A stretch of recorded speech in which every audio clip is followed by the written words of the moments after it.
Bom, então, continuando aqui, pessoal, então lembrando, né, quem quiser fazer pergunta aí, pode ficar à vontade, né? For those who want to make question in English, please feel free to make question, please. Então, até agora, né, a gente abordou questões mais conceituais, mais genéricas, né, do processo de assimilação de dados, e nessa parte eu vou entrar um pouco mais em detalhe sobre a metodologia, né, que o Nissin tem seguido, né, tem propôs e tem sugerido, né. Então, nessa metodologia, tem um workflow, um fluxograma conceitual, né, que é esse que estou mostrando agora, e esse fluxograma ele é composto por algumas partes principais, né, que eu vou comentar na sequência. Então, a parte inicial é o início do processo, onde a gente tem aqui a fase de caracterização sobre certezas, estabelece as tolerâncias,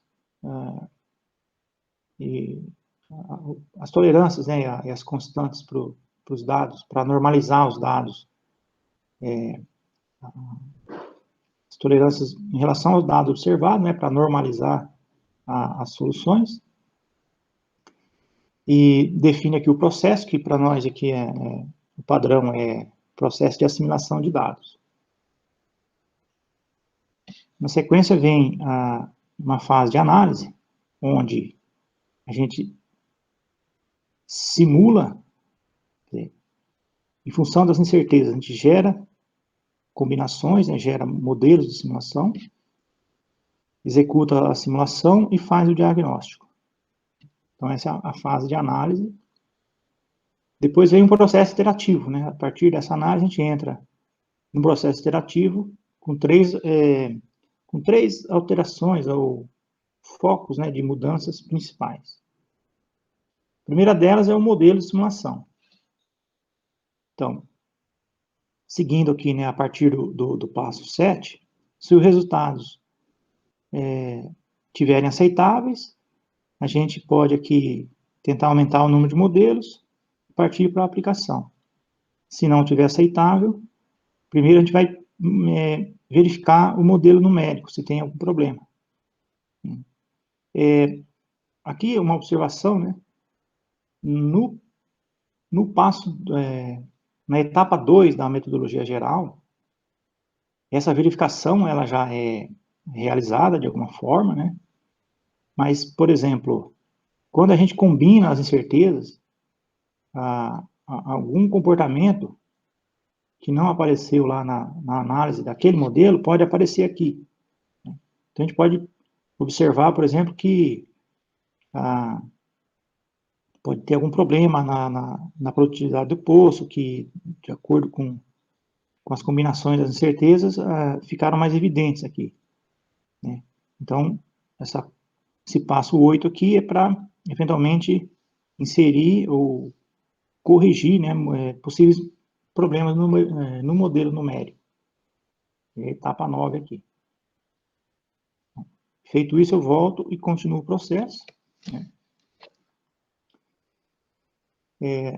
Em seguida, então, vem a parte de atualização de atributos, a etapa 12, onde aqui, ó, a etapa 12, né, é aquele passo onde eu estou aplicando um determinado processo, algum algoritmo, né, ou de otimização, ou de amostragem, onde eu estou atualizando os atributos. Tá? Então, aqui entra naquela parte automática, né, que eu mencionei lá naquele fluxograma básico que eu mostrei, né? Então, esse seria o passo 12. Se eu detectar algum problema, em função da análise que eu fizer,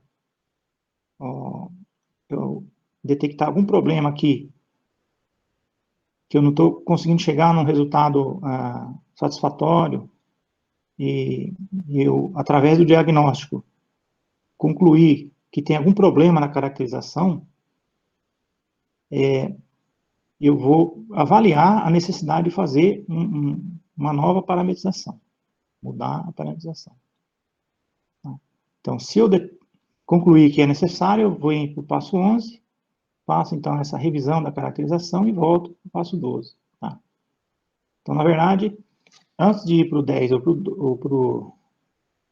antes de ir para o passo 12, eu tenho que vir aqui no passo 10 e analisar se a parametrização está adequada ou não.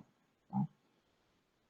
Mais para frente eu vou mostrar alguns exemplos teóricos, onde vai ajudar a entender quando que eu preciso mudar a parametrização, por exemplo. Então, dentro desse workflow, né, a gente tem esse processo iterativo com essas 3 principais alterações. Né? O modelo numérico, a atualização de atributos e a revisão de caracterização. Tá?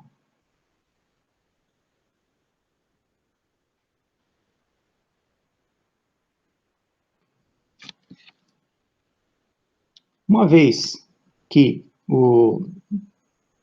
terminado esse processo iterativo, eu cheguei a resultados aceitáveis, né? Estou dentro desse loop aqui, cheguei a resultados aceitáveis, aí no passo 13, né? No passo 13 eu vou aumentar a minha amostragem, né? Lembrando que a gente está preocupado em achar todas as possíveis soluções, né? Então, a gente aumenta a amostragem, quer dizer, gera um número de combinações maior aqui no final. Lembrando que o resultado final do processo de assimilação de dados, né, é eu chegar na distribuição de probabilidade dos atributos, né, como eu mostrei lá no começo. Então, a partir dessa distribuição de probabilidade final, é que eu vou fazer essa amostragem. Né? Faço uma amostragem um pouco maior, para tentar aumentar o número de modelos que passam pelo filtro, quer dizer, dentro do meu critério de aceitação. E a partir daqui eu vou fazer a aplicação, que significa usar esses modelos a partir da etapa 6, né, do closed loop. Okay? Então, esse é o nosso fluxograma conceitual, né, do processo de assimilação de dados. A gente tem seguido. Né? Então, eu já comentei um pouquinho sobre o NQDS, o IQNS, em inglês, Normalized Quadratic Distance with Sigma. Então, aqui eu vou mostrar em detalhe como é que a gente calcula. Né? Então, o nosso indicador de qualidade padrão, né, então, é esse aqui. Ele mede a qualidade normalizada de acordo com uma tolerância, onde essa tolerância reflete a confiabilidade, principalmente, né, a confiabilidade do dado observado, mas também pode refletir a importância de uma determinada função que eu queira ajustar. Por exemplo, um poço que tem poucos dados, eu posso dar uma tolerância maior. Então, em relação ao cálculo, né, eu tenho aqui representado o dado observado, esse primeiro gráfico aqui ilustrativo, né, eu vou, então, aplicar em cima desse dado observado a tolerância, eu vou gerar essa curva teórica aqui, essa parte aqui da faixa de aceitação em verde. Então, essa curva verde, ela é o histórico, mais a tolerância, que é uma porcentagem em relação ao histórico. Então, aqui, na verdade, é uma porcentagem já dividida por 100, né? Então, por exemplo, 10%, né? Eu vou ter aqui 0,1, vezes o histórico, mais uma constante C. Se eu pensar, espelhar essa curva, eu tenho um envelope, né, de aceitação. Então, essa curva verde, na verdade, as duas curvas verdes, representam a minha faixa de aceitação. Tá? Pensando no gráfico de AQNS, essas duas curvas verdes são representadas por essas duas linhas verdes aqui embaixo. Tá? O cálculo, a expressão para calcular o afastamento quadrático aceitável é o AQA. É essa fórmula aqui. Então, basicamente é a tolerância vezes o histórico mais a constante. O isso ao quadrado, a somatória de todos os pontos, eu tenho o meu afastamento quadrático aceitável. Então, esse AQA nada mais é que a diferença entre os pontos e a curva verde aqui. Agora, se eu pegar uma simulação, por exemplo, essa curva azul, né, eu vou calcular o afastamento quadrático com o sinal do modelo de simulação. Então, estou representando aqui por AQS. Então, esse AQS vai ser a soma quadrática da diferença entre o simulado e o histórico. Né? E aqui tem um termo, que é um termo que vai determinar o sinal desse afastamento. Então, esse termo ele é calculado pelo afastamento simples, que é simplesmente a soma das diferenças. Tá? E N é sempre aqui o número de pontos do histórico. Então, esse cálculo é feito sempre para cada série individualmente. Né? Então, por exemplo, vazão de água é uma série, vazão de óleo. E, por fim, o AQNS é a divisão entre o AQS pelo AQA. Tá? Então, se eu pegar essa curva azul, ver que ela está para baixo do histórico, então eu vou ter um ponto no gráfico de AQNS aqui embaixo. Tá? Eu vou ter um ponto aqui embaixo. Se eu pegar uma curva S2, que está dentro da faixa de aceitação, eu já vou ter uma curva, vou ter um ponto aqui, né, dentro da faixa. Então, esse basicamente é o AQNS que a gente usa no diagnóstico.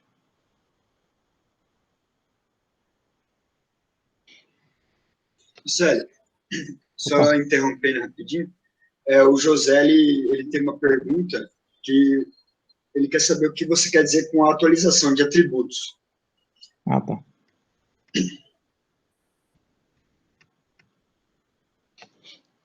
Então, a atualização de atributos, né, que é o passo 12, é o seguinte. Vamos supor que no início do processo, nessa fase aqui de caracterização, eu definia as minhas distribuições de probabilidade, a priori. Tá? Então, vamos supor que, para simplificar, né, vamos supor que o contato óleo-água, ele varia de 3.000 a 3.010. Tem uma variação de 10 metros na posição do contato óleo-água. Então, eu posso definir uma distribuição a priori, uma distribuição uniforme, por exemplo, né, que vai caracterizar a distribuição de probabilidade dessa variável contato óleo-água. Então, se eu não tiver informação a priori, né, que vai me dizer se essa distribuição é normal ou alguma coisa assim, eu posso definir, por exemplo, uma distribuição uniforme. Aí, o que significa atualização de atributo? Né? Eu vou aplicar um método, por exemplo, de amostragem, mais para frente eu vou falar alguns métodos, que vai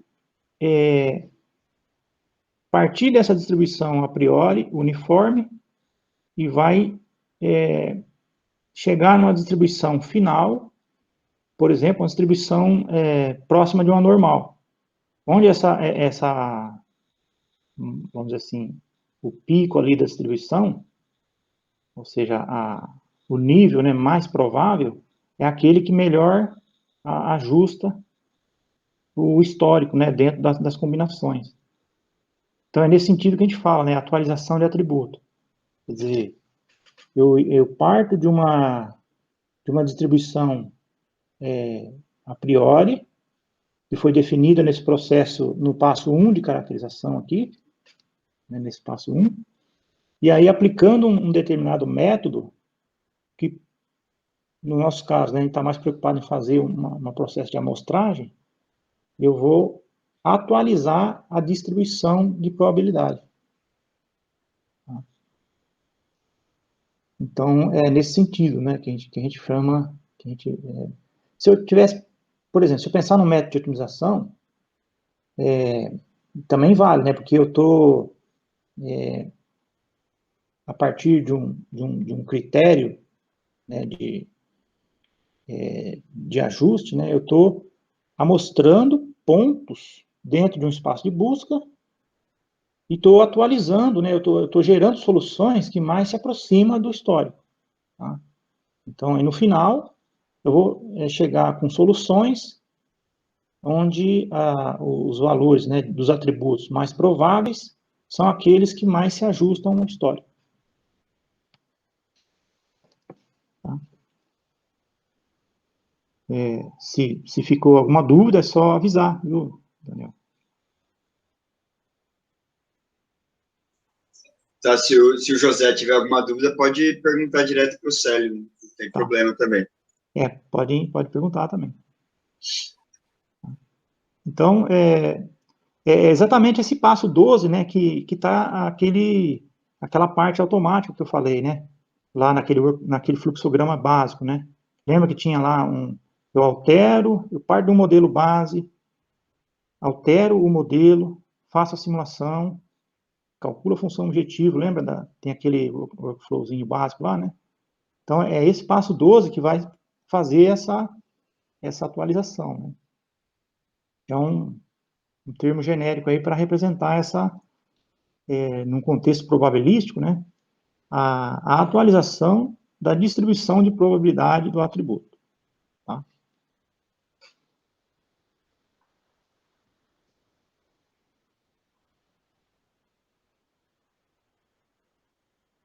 Então, aqui seguindo na questão do AQNS, então, aqui seguindo na questão do AQNS, a gente viu que tem importante definir a tolerância, que nada mais é do que um multiplicador, e a constante, né, que é um aditivo. Aqui uma análise da constante C. Né? A importância da constante, né, dentro dessa definição. Então, se eu olhar aqui do lado esquerdo, eu tenho em azul, em cinza, né, um conjunto de modelos a priori, digamos assim. Em azul eu tenho aqui a minha faixa de aceitação, que é aplicando uma tolerância de 10%. Então, esse azulzinho aqui, ó, ele representa 10% do histórico. Tá? Repare que se eu usar uma constante zero e aplicar um filtro, eu vou selecionar aqui nesse caso ó, apenas um modelo. Tá? Então, ó, no lado esquerdo, aqui no exemplo 1, são modelos filtrados, né, com a QNS entre mais e menos 1, com a variável, com a constante C igual a zero. Então, note que só tem um modelo. Né? Do lado direito, no exemplo 2, eu mantive a tolerância de 10% e adicionei uma constante aqui de 25%. Tá? Então, em azul, é o dado observado, representa, né, esse envelope, com a constante de 25 adicionada. E, nesse caso, note que o número de modelos filtrados ó, já aumentou. Então, ao invés de ter apenas um modelo, que seria muito restritivo, né? Agora aqui eu já tenho uma família de modelos. Ó. E note que eu tenho modelos que estão englobando relativamente bem aqui o histórico, né? Veja que esse cenário aqui, ele é um pouco mais conservativo do que o da esquerda, né? Eu já tenho um critério um pouco mais, vamos dizer assim, um pouco menos restritivo do que o da esquerda. Tá? Então, qual que é a importância aqui, né? Dependendo do caso, né? Principalmente para vazões, geralmente a gente usa essa constante C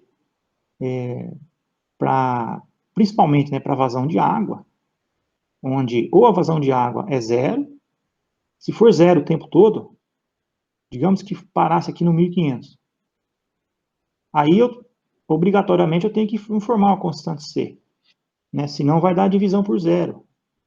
Né, na hora de calcular o AQS, desculpa, o AQA, na hora de calcular o AQA, se eu não adicionar uma constante C, vai dar AQA igual a zero.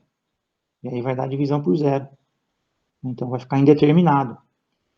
Então, quando a vazão de água, né, em geral, é onde vai acontecer o problema, for zero, aí obrigatoriamente eu tenho que usar uma constante C, diferente de zero. Tá?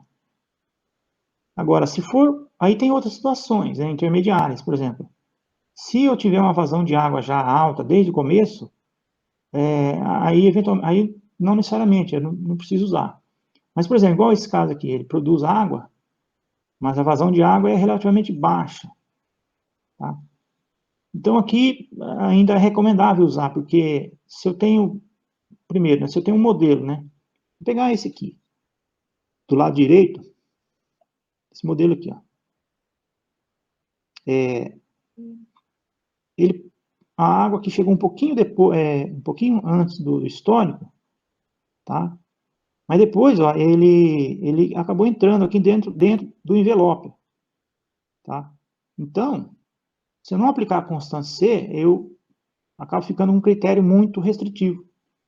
Tá? Então, é por isso que a gente recomenda, né, analisar com cuidado, né, o cenário e definir essa constante C de forma bem cuidadosa. Então, a recomendação ela deve ser definida de forma a não restringir muito o filtro, né, e também não deixar muito folgado. O outro extremo seria, se eu colocar uma constante aqui de 200, né, aí é o outro extremo, aí eu vou aceitar qualquer modelo aqui. Né, eu vou aceitar qualquer modelo que esteja muito desajustado.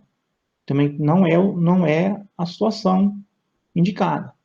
Então, tem que tentar um meio termo, né?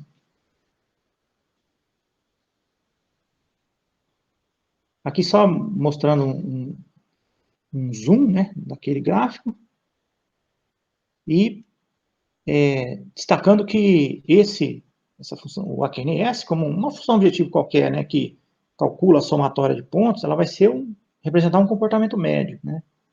Ou seja, as curvas não necessariamente estão dentro aqui do envelope o tempo todo, né? Então, se a gente pegar, por exemplo, esse modelo aqui, ele tem uma parte aqui que não está dentro do envelope, depois ele acaba entrando aqui no envelope, né? Eu posso, então, dentro desse contexto, né, quebrar essa análise em partes diferentes. Ou seja, eu posso calcular o AQNS em períodos específicos. Então, por exemplo, aqui o AQNS 1 seria o AQNS para detectar o período de breakthrough do poço. Então, período de chegada de água, né, que é uma função objetivo diferente que a gente usa no processo, né. Então, com isso, eu consigo captar modelos onde a chegada de água não está muito bom, não está muito boa, né. Então, se eu calcular, por exemplo, esse AQNS 1, esse modelo aqui que está chegando água antes do histórico, vai ficar mais evidente, né. Então, isso pode me indicar, por exemplo, um problema na permeabilidade relativa, por exemplo, ou algo desse tipo, né. Vai me revelar, pode me revelar algum problema na parametrização que a curva toda pode não revelar. Tá? Mesma coisa eu não coloquei nessa parte aqui, mas a mesma coisa, tá? Aqui um outro exemplo, né? A outra parte da curva, né? Que eu posso querer, por exemplo, dá um peso maior, na hora de filtrar o modelo, por exemplo, dá um peso maior para a parte final aqui da curva. Tá? A outra função objetiva específica que a gente usa é a produtividade de pós, que consiste em, no último tempo aqui do histórico, ou em alguns tempos finais do histórico, mudar a condição operacional de líquido para BHP e calcular a diferença na vazão. Então, eu libero a vazão e calculo a diferença. Isso vai me revelar algum problema na produtividade do poço. Então, é mais uma função objetivo especial, né, que a gente chama assim, função objetivo nova que a gente usa. Né? Além das tradicionais, que são geralmente a calculada com a curva toda, a gente pode quebrar em diferentes partes. Tá? Então, hoje, os exemplos mais comuns assim, que a gente tem usado recentemente é a função objetivo de breakthrough, que é de chegada de água, e da produtividade, que é para indicar quando o poço tem problema de produtividade e tentar corrigir isso. A forma de diagnóstico é essa, né? Como a gente interpreta.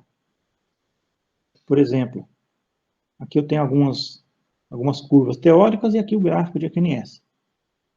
Então, se eu pegar o P1, os modelos estão todos para baixo.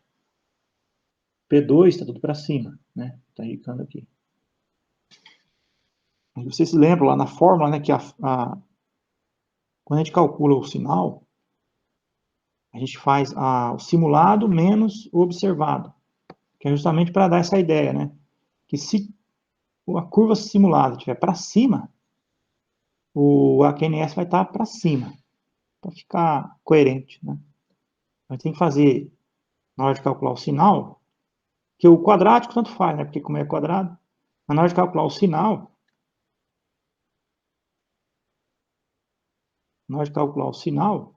o afastamento simples, tem que fazer o simulado menos o histórico.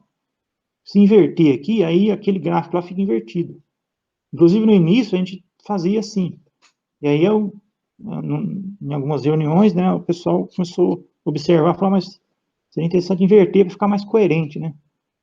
Porque a gente fazia, tradicionalmente, histórico menos simulado. Só que como a gente usava, no início a gente usava, até um tempo atrás a gente usava essa fórmula como função objetivo, não tinha problema, porque é quadrático, né? Só que quando eu calculo o sinal dessa forma, aí dá diferença, porque se eu trocar aqui, aí a curva que está para baixo vai ficar com o sinal positivo, inverte, né? Então aqui é uma observação importante. O afastamento simples, eu tenho que calcular dessa forma, fazer o simulado menos observado. De forma que, nesse tipo de gráfico, quando a curva estiver para cima, o ponto aqui vai estar para cima.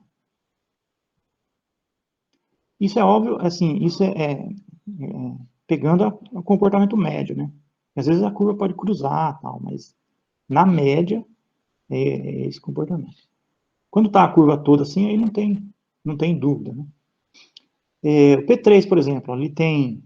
P3 são uma situação, do ponto de vista prático, é mais difícil de resolver, porque não tem modelos para cima e para baixo. Então, isso indica o quê? Que o comportamento do modelo, ele está cruzando, tá vendo? Ele cruza aqui o histórico. O comportamento do modelo de simulação, ele é bem diferente do comportamento do histórico. Então, esse aqui é o caso mais complicado de trabalhar. Se der tempo, eu vou mostrar no final um caso prático, um Unicim 2, onde isso acontece, né, de forma bem destacada. O P5 é um poço ideal, mas ele está tudo dentro aqui da faixa. E o P4 também é uma situação boa, porque eu tenho aqui o modelo cobrindo toda a faixa de sedação. Tá? Lembrando que para um modelo, teoricamente, né, para o modelo ser aceito, todas as funções objetivas têm que estar dentro da faixa. Isso. Falo teoricamente porque na prática isso nem sempre acontece, aí a gente pode definir as tolerâncias, ou mais corretamente, né, definir um filtro de AQNS de forma que fique um pouco menos restritivo, porque na prática a gente sabe que a gente não consegue fazer com que todos os modelos, todas as funções estejam entre mais e menos 1. Então a gente acaba aceitando modelos dentro de uma faixa um pouco maior. No guia da intranet, né, de assimilação de dados, lá tem uma tabela, acabei esquecendo de pôr aqui, né, tem uma tabela com as faixas de AQNS, de acordo com a qualidade, né, que a gente estabelece. Então, se for entre mais e menos 1, está excelente. Se for entre, acho que mais e menos 3, está bom. Enfim, até a faixa de 10, dependendo do caso, a gente considera modelo aceitável. Tá? Aqui só para mostrar um exemplo prático do uso desse tipo de gráfico, né? Ele é um gráfico de interpretação fácil e rápida, permite uma análise de uma grande quantidade de função objetiva. Então, veja, num gráfico só eu consigo mostrar aqui, 84 funções objetivas, um único gráfico. Quer dizer, se eu fosse fazer o gráfico disso aqui, ia dar uma quantidade absurda, né? Então, eu consigo fazer uma análise aqui bastante condensada, né, de uma grande quantidade de informação. Tá? Então, aqui é só para ilustrar, né, mas aqui eu estou mostrando uma comparação de vários métodos de ajuste histórico dentro de um mesmo gráfico. Então, note, por exemplo, se eu pegar um posto como esse daqui, o 14, e pegar aqui o EHM, né, você vê que eu tenho os modelos todos aqui dentro da faixa de aceitação, né? Tá dentro do intervalo de confiança aqui. Então, quando eu olho um gráfico assim, os modelos estão todos aqui ao redor da linha zero, né? A gente pode imagina, a gente já interpreta, né, que as curvas estão dentro da faixa de aceitação. Quando eu tenho comportamentos muito, assim, quando eu tenho comportamentos que estão estranhos, né, aí então, voltando um pouco, né, se eu tiver modelos, um gráfico assim, né, eu teoricamente nem preciso fazer esse gráfico, né. Agora, se eu tiver um modelo mais, uma distribuição bem mais complicada, assim, para efeito diagnóstico, é bom eu fazer os gráficos, as curvas, né, para tentar investigar o que está acontecendo. Bom, aqui só em relação ao uso do sinal, né, que é importante para a gente identificar o viés do comportamento. Né. Em publicação de artigo assim, já teve vários questionamentos, né, dos revisores, perguntando por que coloca o sinal, né? Então, a justificativa é essa, né? É para a gente identificar um viés na solução. Se eu não usar o sinal, por exemplo, se eu não usasse o sinal, esse comportamento aqui do W1 seria o mesmo do W2, do ponto de vista da distância em módulo, né? Guardadas as proporções, né? Mas assim, todos estão com um nível de afastamento, supondo, né, que o nível de afastamento seja parecido, eu ia concluir que são soluções parecidas. Mas se a gente olhar aqui, não são, porque no posto 1 está tudo para baixo, no posto 2 está tudo para cima. Tá? Então, nesse exemplo, né, o 1 e o 2 não englobam história, e aqui no 3 é aquele exemplo que cruza, né? É só para ilustrar aqui o comportamento.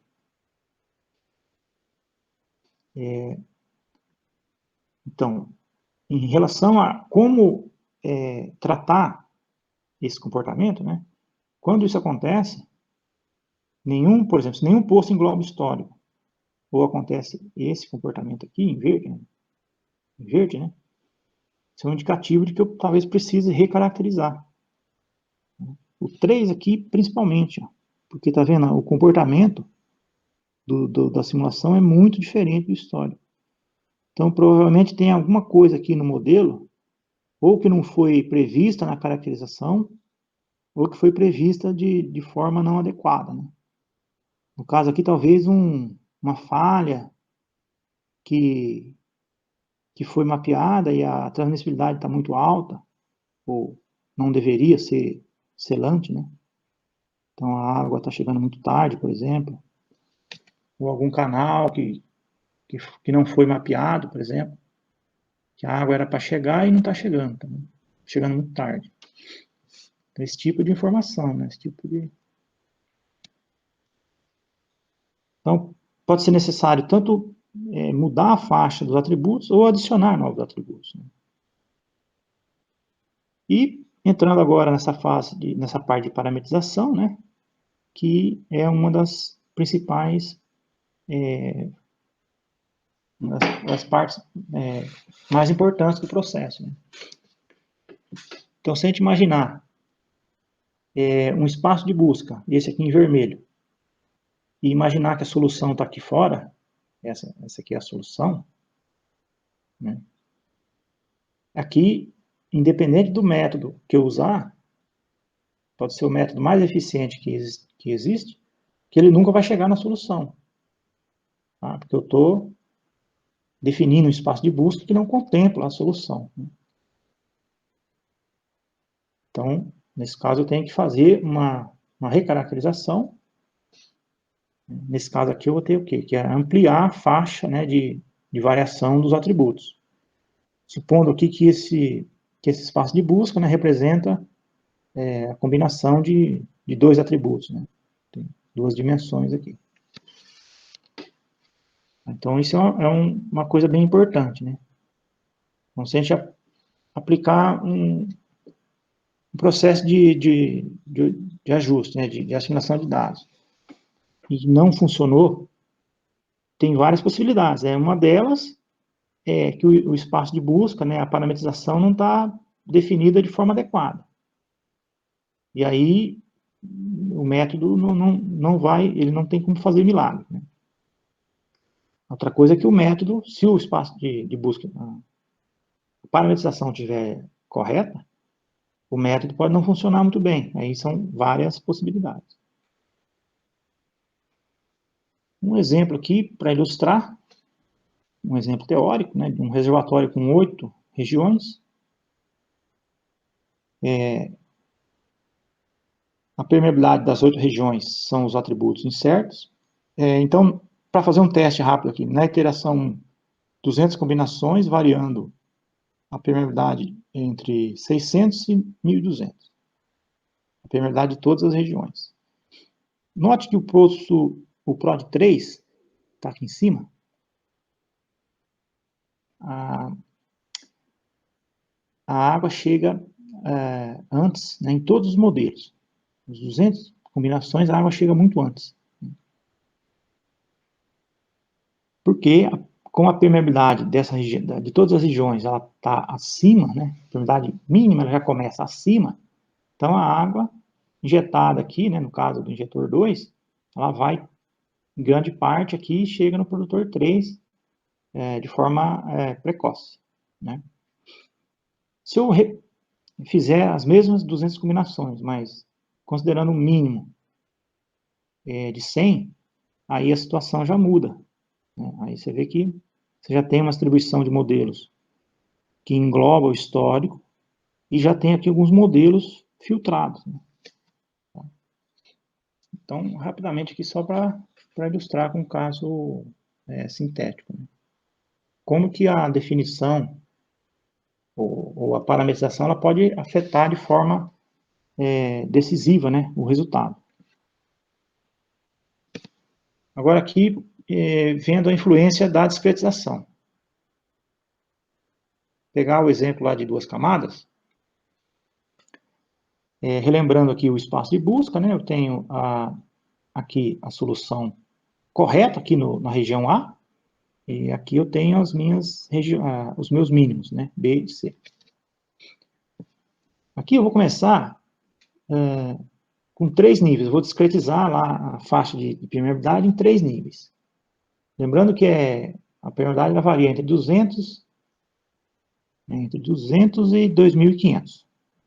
Então, se eu discretizar em 3 níveis e combinar, eu tenho 2 variáveis, vão dar 9 soluções. Então, aqui, tá? Essas 9 soluções produzem essas 9 curvas. E se a gente olhar, por exemplo, a vazão de água, olhando a vazão de água, você vê que não tem nenhum modelo, né? Nenhum modelo dentro da solução. Então, nesse caso, está mostrando que 3 níveis é insuficiente. Agora, se eu aumentar para 5 níveis, aqui estão as soluções, você vê que ainda não consegue achar nenhum modelo dentro da faixa, né? Principalmente para vazão de água, né? A pressão já tem alguns modelos, mas a vazão de água, né, não consegue achar nenhum modelo. Porque, você vê, aumentei um pouco a discretização, mas mesmo assim ele ainda não captura aqui, né, a região próxima do referência. Então, com 5 níveis, para esse caso aqui ainda não seria suficiente. Aí aumentei para 7 níveis. A combinação de todos os valores, né? Aqui eu tenho 49 soluções. Aqui eu já consegui capturar uma solução boa, tanto na região A quanto na região B. Tá? Então, se a gente olhar aqui as curvas, eu já tenho uma solução, na verdade duas, né? Duas soluções dentro da faixa e aqui em termos do AQNS. Tá? Aí eu né, continuei discretizando mais, aí fiz 15 níveis, né, aí já aumentou. Aí a gente já tem um número maior de soluções, né, aí eu aumentei um pouco mais as soluções, fui para 7. Eu já começo a achar soluções, inclusive aqui na região C, né, e aumentei mais ainda para 30. Então, com 30, aí eu já consigo capturar soluções, mais soluções, mais modelos, próximo da solução correta. E varrendo bem, né, as 4 regiões de mínimo. Tá? Então, olhando aqui, você vê que tem mais soluções aqui dentro da região de mínimo. Agora, olhando a previsão, né? Então, a gente olhar a previsão é o mesmo comportamento que eu tinha mostrado, né, lá na análise do caso, né? Então, as soluções encontradas na região C, na região B e na região A, que são os modelos corretos. Então, uma coisa importante, né, dentro dessa questão da discretização é quais atributos que eu vou considerar, aí vem do processo de caracterização, tal, e como eu vou discretizar esses atributos. A gente vê que isso impacta bastante, né, nos resultados. Bom, agora ainda dentro dessa questão de parametrização, um dos grandes desafios que a gente tem é como tratar as propriedades de grid, né, propriedades espaciais, né, que são as propriedades que variam bloco a bloco, né, do modelo de simulação. Então, a primeira forma de fazer esse tratamento é através de um processo que a gente chama de zonation, né? Esse processo consiste em partir de um modelo base, eu defino uma região, geralmente, né, uma região regular, em torno de um poço ou em torno de um par injetor-produtor, como está indicado aqui essa região em vermelho, né, R1. Aplico um multiplicador da propriedade espacial, no caso, né, por exemplo, multiplicador da permeabilidade horizontal, e gero novas soluções, combino com outras propriedades e gero os modelos e faço lá no workflow, entro no loop. Né? Então, essa é a forma mais fácil de fazer. A segunda é fazer uma integração com o software de modelagem geoestatística. Então, no caso, eu vou voltar lá, por exemplo, no Petrel, né, e variar propriedades que controlam o variograma, como, por exemplo, alcance do variograma, proporção de face, e assim por diante. Então, vou aplicar mudanças nesses parâmetros, rodar, no caso, por exemplo, no Petrel, gerar novas imagens e aí fazer o loop completo. Então, isso daqui é o que a gente chama de big loop, né?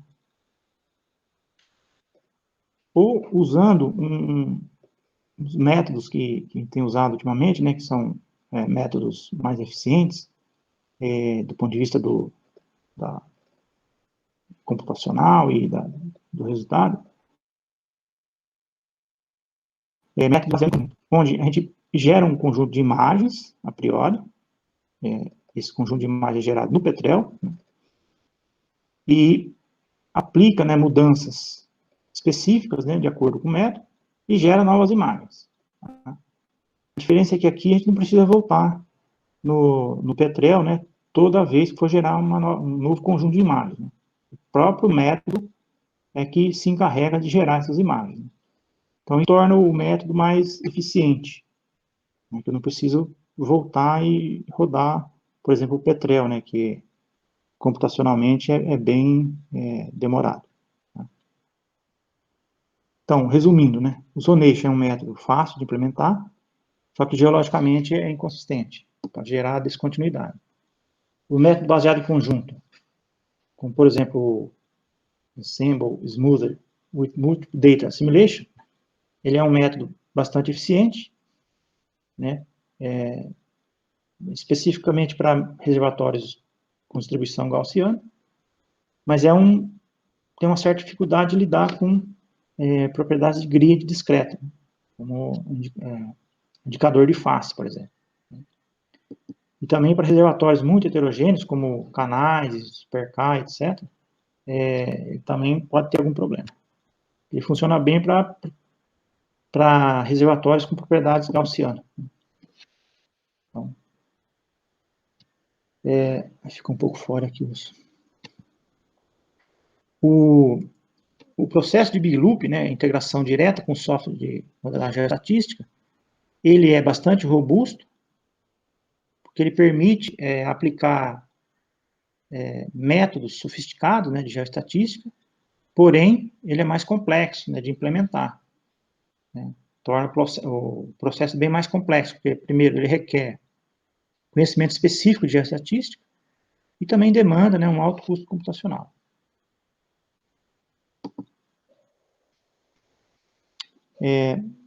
E aqui eu já estou com o tempo meio estourando, acho que eu vou tentar terminar aqui uns 15 minutos.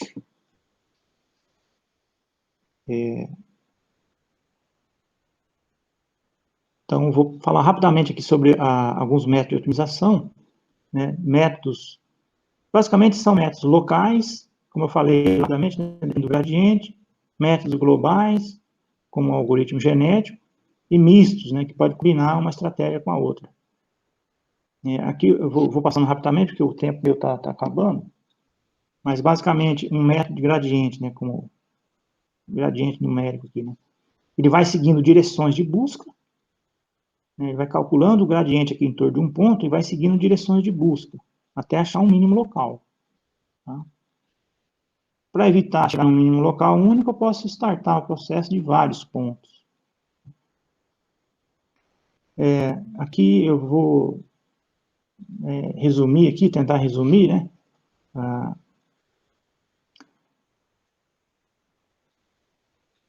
Aqui foi um método de misto que eu apliquei, né?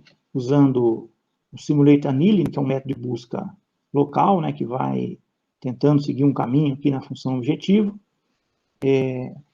onde eu propus uma análise